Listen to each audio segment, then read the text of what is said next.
tutorial, I'm going to be walking you through how to make a model tree.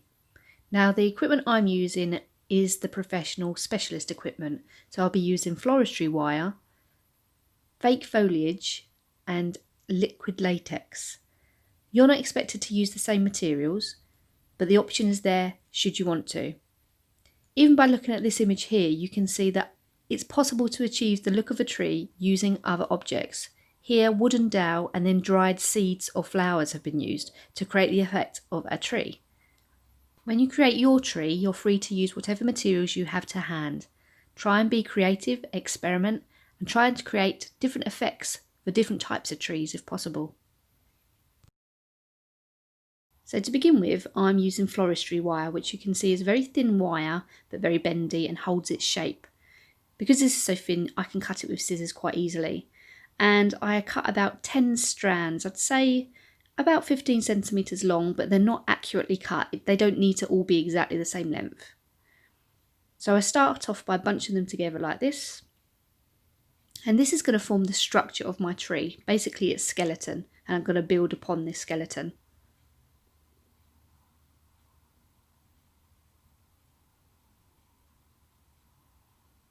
Once you've got all your strands of wire together, you twist roughly in the middle and you keep twisting to create the trunk of the tree. So halfway down your length of your wire is going to be your trunk. You want to keep that loop at the bottom that I created with my fingers, and the bits that I'm working on here are going to form the branches of the tree.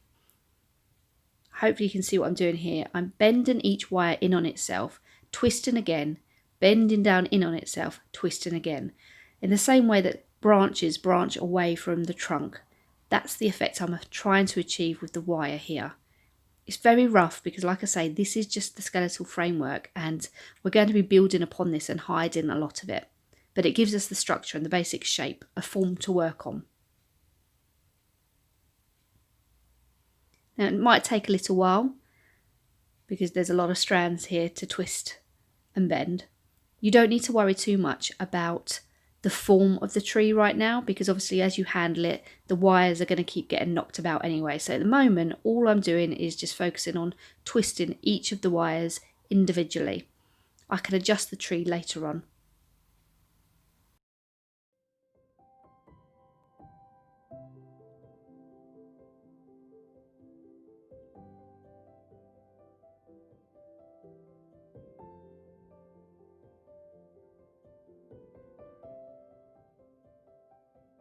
Once you've done this, you turn your attention to the loop at the bottom. This forms the root of the tree. You literally just snip in half, separate the different strands, and then bunch a few together at a time to then twist together to create the individual roots of the tree. Don't forget, this is all rough, this is all skeletal. It doesn't have to be perfect at this point.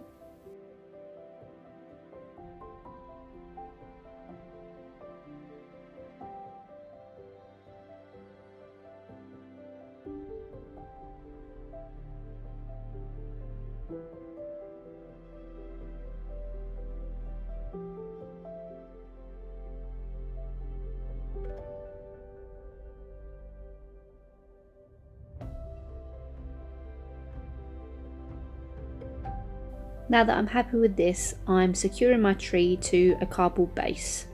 Now it might be, if you was creating this tree for an architectural model, that at this point you secure the tree to the base of the building model. Now I'm using modelling clay here just to secure it down, and because it still enables me to have some control over the shape that I want coming from the ground. So I'm just using my air dry clay to spread over the roots. And it's got two functions really. It's adding texture and a base to the tree, but it's also making it secure, which means I can then work on the branches without it falling over.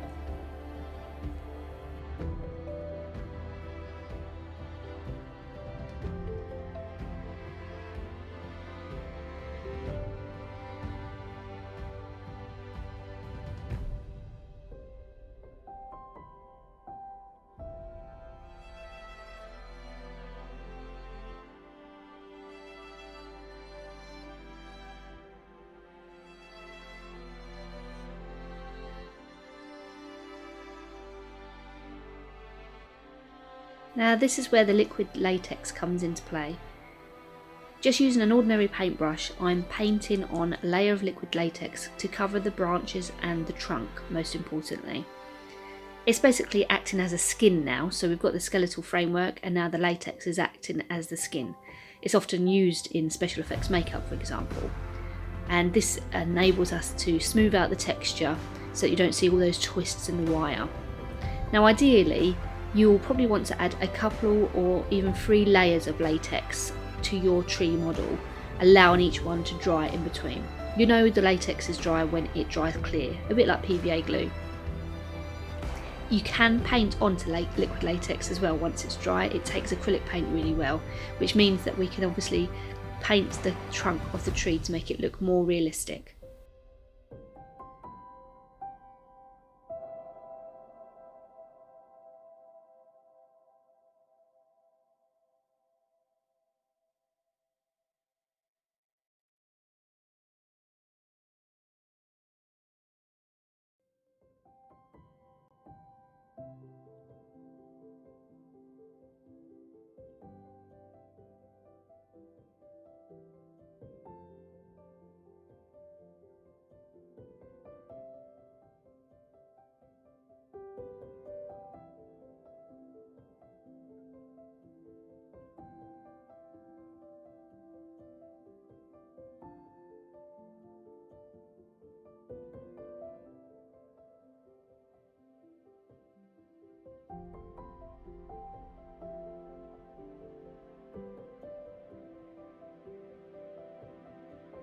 Once you're happy with the structure of your tree, you need to add the foliage.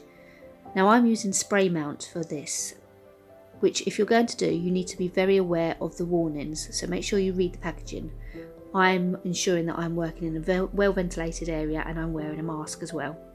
Here's my foliage, and like I say, this is the professional material, so it's quite expensive, but there may be alternatives you can use. I noticed the texture is very similar to that of a Brillo pad, for example, if it had just been cut up. So I'm spraying the branches of the tree here, trying to avoid the trunk and the base, but it's not always that simple. This is basically liquid glue in a can, so it kind of goes a little bit everywhere. So you want to make sure, like I have, that you put something down on to protect the surfaces you're working on. And then it's a case of just getting stuck in and placing the foliage onto the branches, trying to cover up the wires. You can see now how it doesn't really matter too much the direction that the wires are going in or how they look or if they're untidy, because it's a tree, it's meant to be organic, it shouldn't be exactly all symmetrical, and it's just a case of just building up. If you need a little more glue on it, obviously go back and respray and then just keep adding on the foliage.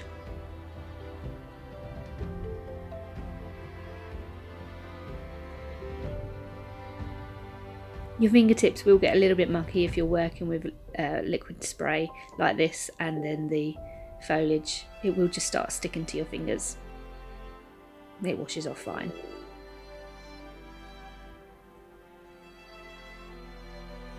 Keep adjusting it. At this point as well, you can still adjust the wires if you're not quite happy. Once the leaves in effect are on the tree, if you're not quite happy with the positioning, you can move them around so that you get a better effect and it looks more realistic. You could even think of ways of adding a little bit more to the tree so that it looks like it has flowers or blossoms or apples even.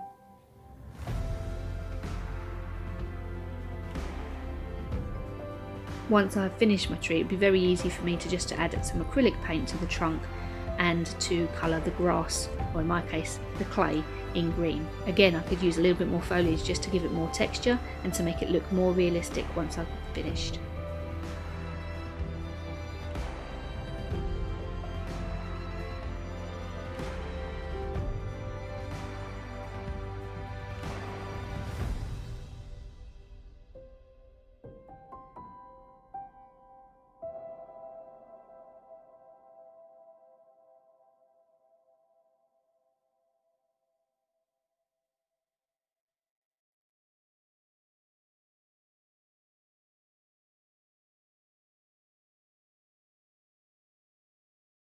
When it comes to making your tree, have a look around at the materials you've already got access to.